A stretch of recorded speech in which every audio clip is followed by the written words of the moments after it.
1974 में दादी जानकी जो है वो फिर लंदन गई।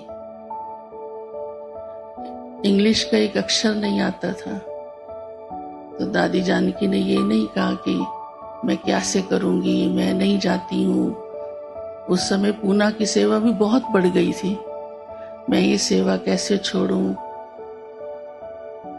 बस बाबा ने कहा है, दादियों ने कहा, उस समय तो साकार बाबा अव्यक्त हो चुके हुए थे। अव्यक्त बाप दादा ने ही मुलाकात की और ये सारी बात भी हुई। तो दादी विदेश में सेवा पर गई। वहां भी दादी को बहुत मेहनत करनी पड़ी। कहाँ इतना बड़ा ब्राह्मण परिवार, पूना में भी, मधुबन में भी, और वहां इतनी सेवा उनकी करती थी, और वहां तो कोई था ही नहीं। जयंती बहन थी और उनके माता पिता ने अलग फ्लैट ले लिया था।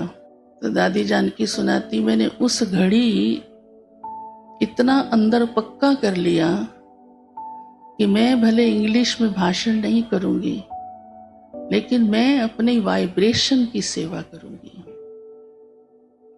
इतना पॉजिटिव वाइब्रेशन फैलाऊंगी जो इन आत्माओं को खींचो बाबा की तरफ। और सचमुच दादी ने वो बहुत पुरुषार्थ किया, गुप्त रीति से।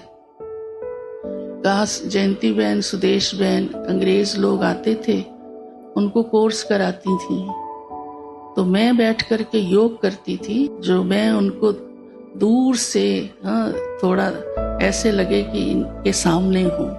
खिड़की खोल लेती थी कमरे की। पास में तो बैठ नहीं सकते, बहन कोर्स करा रही है, कहेंगे क्यों बैठी है। वैरायटी धर्म की आत्माएं आती थी, कभी कोई आ रहा है, कभी अफ्रीका वाला आ रहा है, तो कभी कोई अमेरिका वाला आ रहा है। तो दादी कहती है, मैं बाबा की याद में ऐसे संकल्प करती थी कि ये जो सुना रही हैं बहनें, ये इनकी बुद्धि को टच हो जाए, ये महसूस करें ये किसका ज्ञान है, कौन देने वाला है। का ऐसे में वाइब्रेशन भेजती थी। का वो सेवा मैंने बहुत की, और धीरे धीरे अनुभव किया कि जो आने शुरू हो गए बीकेस, तो मैं जब क्लास कराने बैठती थी, भले ट्रांसलेशन करने वाली बहन ट्रांसलेशन करती थी, तो दादी के चेहरे के वाइब्रेशन उनको आकर्षित करते थे, और वो कहते थे, हम समझ रहे हैं दादी हमें क्या कहना चाह रही है। क्योंकि दादी ज्यादातर धारणा की क्लासेस ही कराती थी, ज्ञान की तो छोटी बहनें वो करा देती थी, दूसरी कोई भी, लेकिन दादी बहुत लाइफ बनाने की बातें सुनाती थी कि आपकी लाइफ कैसे अच्छी बन सकती है, और यही जरूरत है वास्तव में सबको।